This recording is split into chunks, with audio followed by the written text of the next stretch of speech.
ভারতের বিভিন্ন ব্যক্তি সংস্থার উপর নিষেধাজ্ঞা আরোপ করেছে যুক্তরাষ্ট্র। অবৈধ অভিবাসন প্রক্রিয়ায় সহায়তার অভিযোগে তাদের বিরুদ্ধে এ পদক্ষেপ নেওয়া হয়েছে। সোমবার বার্তা সংস্থা রয়টার্সের এক প্রতিবেদনে এ তথ্য জানানো হয়েছে।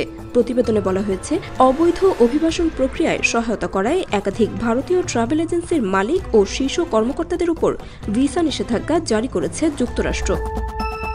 যুক্তরাষ্ট্রের পররাষ্ট্র দপ্তরের মুখপাত্র ট্যামি ব্রুস এক বিবৃতিতে জানান, অভিবাসন ও জাতীয়তা আইনের আওতায় এই নিষেধাজ্ঞা জারি করা হয়েছে।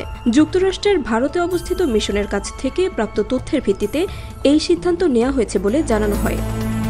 যদিও কতজনের ওপর এই নিষেধাজ্ঞা জারি হয়েছে বা তাদের নাম প্রকাশ করা হয়নি।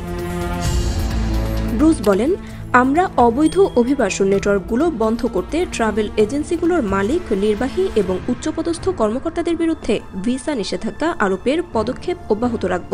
তবে এই ট্রাভেল এজেন্টরা কিভাবে অবৈধ অভিবাসনকে সহায়তা করেছে তার বিস্তারিত তিনি জানাননি। এই পদক্ষেপটি প্রেসিডেন্ট ডোনাল্ড ট্রাম্পের মার্কিন যুক্তরাষ্ট্রে অভিবাসনের ওপর ব্যাপক নিষেধাজ্ঞা এবং দেশে থাকা নথিবিহীন অভিবাসীদের নির্বাসনের প্রচেষ্টার মধ্যে এসেছে।